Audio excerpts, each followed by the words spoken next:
అంతకుముందు ఇట్లా urea problem లేకుండే.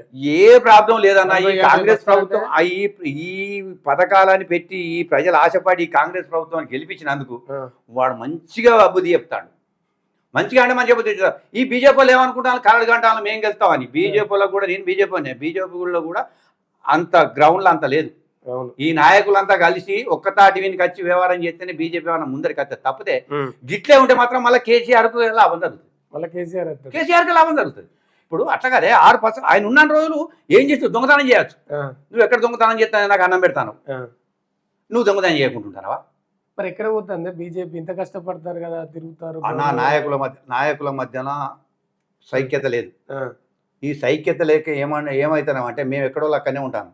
కాదు, ఇప్పుడు నాయకులు అంటే మీరే ఉన్నారు కదా. ఇప్పుడు మీ బీజేపీ నుంచి ఈటల రాజేందర్, బండి సంజయ్ గొడవలేంది, ఇది ఫ్లెక్సీలు అన్న పెట్టి రాజేందర్ అనేట ఆయన ఎక్కడనన్నా బండి సంజయ్ గురించి మాట్లాడిండా, ఆ! లేకపోతే బండి సంజయ్ ఏమన్నా ఇటువంటివాడు అటువంటివాడు అని ఎక్కడ మాట్లాడిందా? ఆ!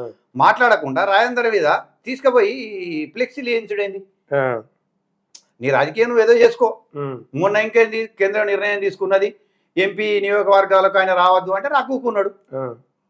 గటువంటిది ఏమన్నా మీరు నిర్ణయాలు తీసుకొని చేసుకోండి. ఈయన కౌశిక్ రెడ్డి కూడా ఏదో గతంలో 1000 కోట్లు తెస్తా అన్నాడు, ఇప్పుడు 1001 కోటి తెస్తున్నాడుగా. ఇప్పుడు అన్న ఆ. ఉట్టికి సగ్గానికి ఎదుగుతాను అంటది. ఆ. ఇక అది ఉట్టికే ఇంకా సగ్గానికి ఎక్కడ ఎదుగుతాడు? ఇప్పుడు గెలుచుడు ఎక్కడిది? ఇంకా అంతే. అరే గెలుచుడు ఎక్కడన్నా? ఆ. అది కలలు కానీ. ఇప్పుడు టీఆర్ఎస్ 100 సీట్లు గెలిచినా ఫస్ట్ ఓడిపోయే సీట్ ఇది. హుజరాబాద్ టీఆర్ఎస్ 100 సీట్లు గెలిచినా ఫస్ట్ ఓడిపోయే సీట్ ఇది. అంతే. ఆ. మరి బాగానే ఎగురుతాను కదా, నేనే అట్టే గెలుస్తాను, ఎగురితే కేటీఆర్ దగ్గర మంచి అన్న పేరు ఉంది. ఒకటి వింటావా, పోయినసారి ఎట్లా జరిగింది అనేది ప్రజలకు తెలుసు. ఆ. ఇప్పుడు నువ్వేం చేస్తావు అనేది ప్రజలకు తెలుసు. ఆ. ఇప్పుడు సప్పుడే కూకున్నోడే గొప్పోడవుతాడు, ఆ. లొల్లి పెట్టినోడే దొంగ అవుతాడు. నువ్వు అట్టిగా లొల్లి పెడతావు, నీకు ఏ తెలక లొల్లి పెడతావు ఎవరో చెప్తే. ఫస్ట్ ఓడిపోయే సీట్ ఇదన్నా. ఆ. నువ్వేం ఆశ్చర్యపోవాల్సిన పని లేదు, ఆ. నిజం చెప్తానా. కాదు, మరి ఈయన గిట్లా చేస్తా అంటే వాళ్ళకి తెలుస్తలేదా కనీసం? కేటీఆర్ కు కేసీఆర్ కు? ఒకటన్నా, ఎవరో ఒకరు వదిలేటోళ్ళు ఉండాలి పార్టీలో. వాళ్ళు. ఇప్పుడు కాదు, వాళ్ళు పార్టీ పుట్టినప్పటి నుంచి ఎవరో ఒకళ్ళు వదిలేటోళ్ళు ఉంచుకుంటారు.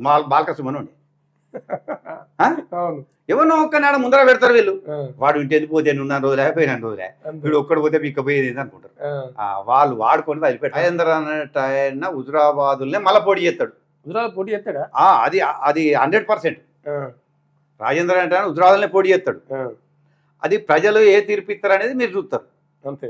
రాజేందర్ ఈ పార్టీ కాదు, ఇండిపెండెంట్ గా గెలిచినా ఎక్కడ ఇండిపెండెంట్ వేసినా ఇక్కడ గెలుస్తాడు, బీజేపీతో సంబంధం లేదు. లేకుండా. ఆ. మరి కాకపోతే ఎందుకు ఏంటంటే ఒక పార్టీలు ఉన్నాం కాబట్టి పార్టీకి కట్టుబడి ఉండాలి. ఆ.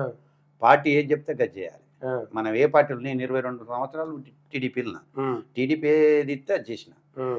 నేను బీజేపీలో పోయినా, ఉమ్. బీజేపీ ఏది ఇస్తే గది చేసుడే. ఉమ్. అది నేను చేయనప్పుడు పార్టీ నన్ను సస్పెండ్ చేస్తుంది. అవును.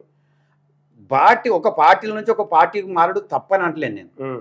ఏ పార్టీలో పోయినో ఆ పార్టీకి అనుకున్నాగానే మనం పనిచేయాలి. ఉమ్. ఆ పార్టీలనే పనిచేయాలి, ఆ పార్టీకి అన్యాయం చేయద్దు. మరి ఇంత ఆదరణ ఉన్న ఈటల రాజేందర్, జనాదరణ ఉన్న ఈటల రాజేందర్ బీజేపీ పార్టీ ఎందుకు వాడుకుంటలేదు? అది ఎందుకు వాడుకుంటలేదు అధిష్టానానికి తెలవాలి, ఇక్కడున్న నాయకులు తెలవాలి. ఆ.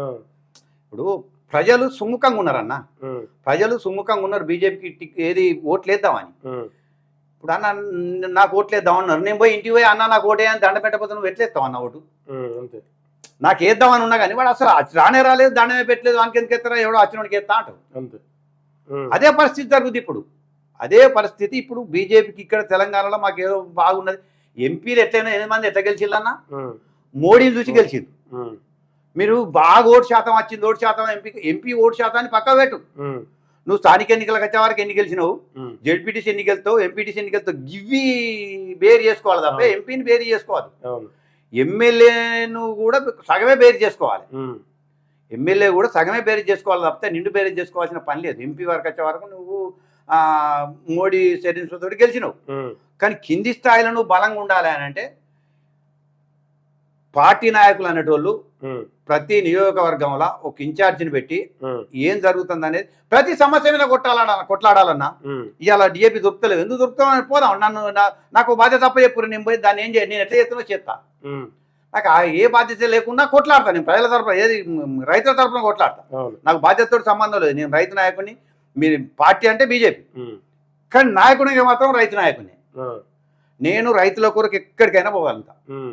నేను అనేది ఏంటంటే డిఏపి ఆపద్దు, ఉమ్. యూరియా ఆపద్దు, మాకు ఇచ్చేదో మీరు మేము కొంట పోతాం, ఆ దుకాణాలలో వారే మేము కొంట పోతాం కదా.